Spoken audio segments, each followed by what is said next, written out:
Hello everybody.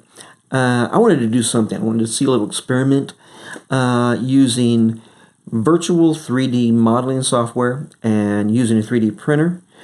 I wanted to see how fast we could design and produce something usable in the house. All right, so it's a little experiment, and I'm going to be using Medium. I think that's Oculus Medium, I believe, on using the Oculus Rift, and I'm using a power spec Wanhao 3D printer to output this.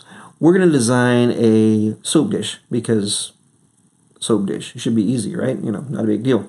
So I'm going to model the soap dish in 3D, in virtual reality, and then we're going to export that model out and print it out on a 3D printer, and we're going to see how long that takes to see how quickly we can do iterations and overall product design from a virtual standpoint to getting a real thing. All right, so let's see how long this takes.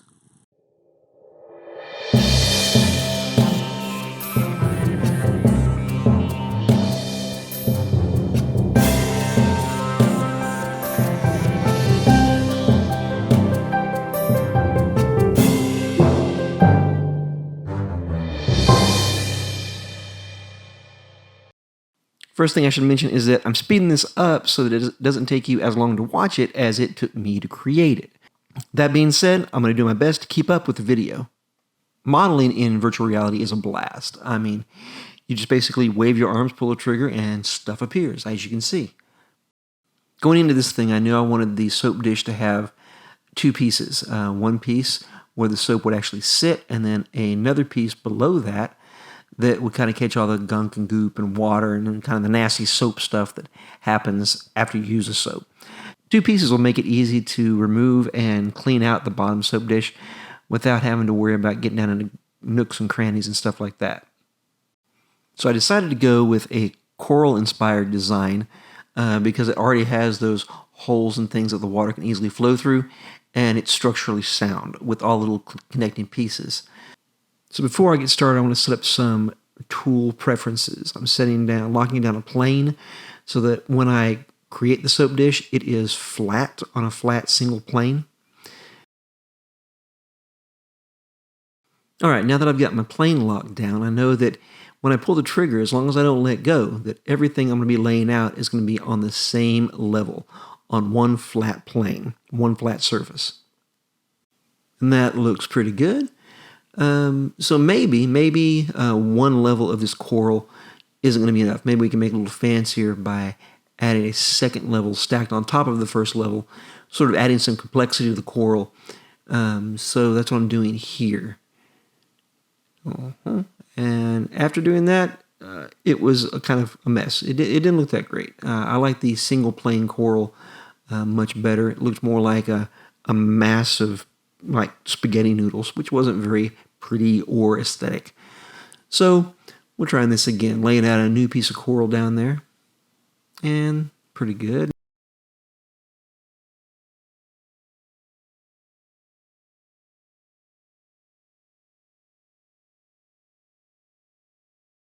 Now I can use certain tools.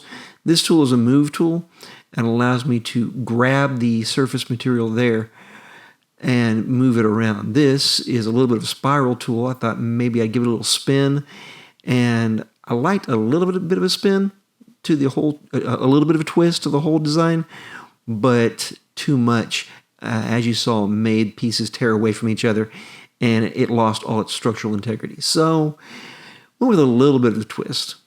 Now for the second part, I've created a new layer, and I'm building the piece of the dish that's going to hold the coral piece. So I've put down a sort of a mass oval, and then I've kind of routed out some pieces from the center of it, and it just, I'm not digging it. It's kind of rough, maybe a little more twist using the move tool. Yeah, a little twist, move, nudge, nudge. I kind of like the spiral thing going on. I think that's kind of cool. But clearly the dish that I originally did, no good. So going through setting up some other things, some other tools.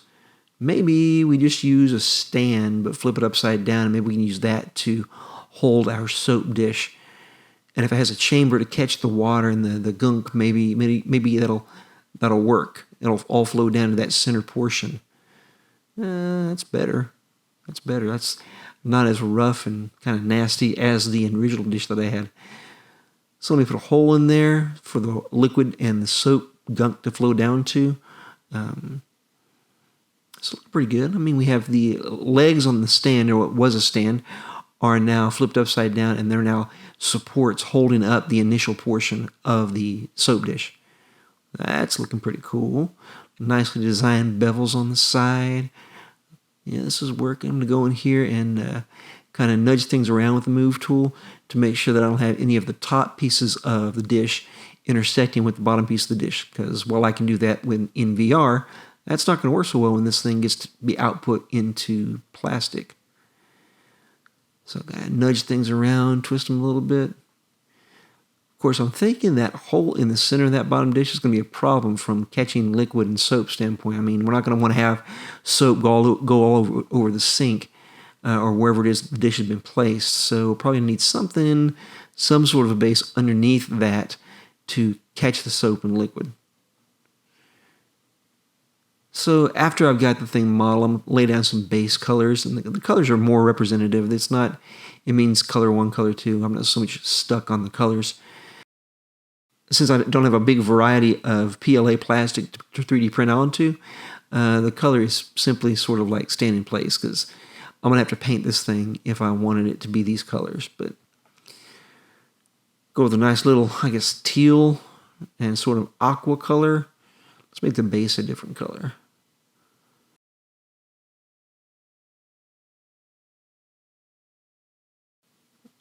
Yes, this is me going in and adding that bottom so that this liquid in the soap doesn't fall through that hole. That's one heck of a stand. I don't need it that tall. There you go. That's better. So now I've got the little indentation on the other side of that bottom portion of the dish. So all in all, this took about 20 minutes to model, going through the couple of iterations that we tried. And now we're ready to export out the model and 3D print it.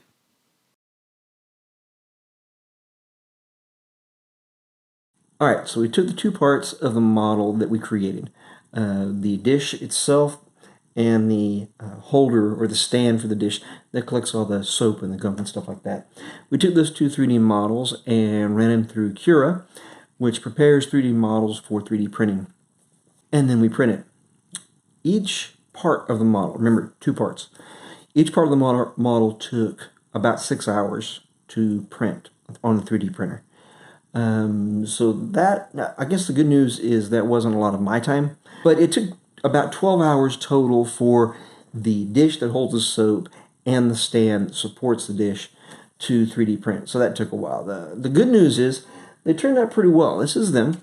This is the stand itself, and this is the part that actually holds the soap, and it goes into, and one rests, the dish rests inside the stand like this, and as you can see, there's that little concave area that's going to collect all the water and the soap and gunk. All right. So we've got a couple of concerns Danielle brought up, and that is that the area, the stand that is supposed to collect the gunk and the water, doesn't extend out far enough around the dish, and this is true.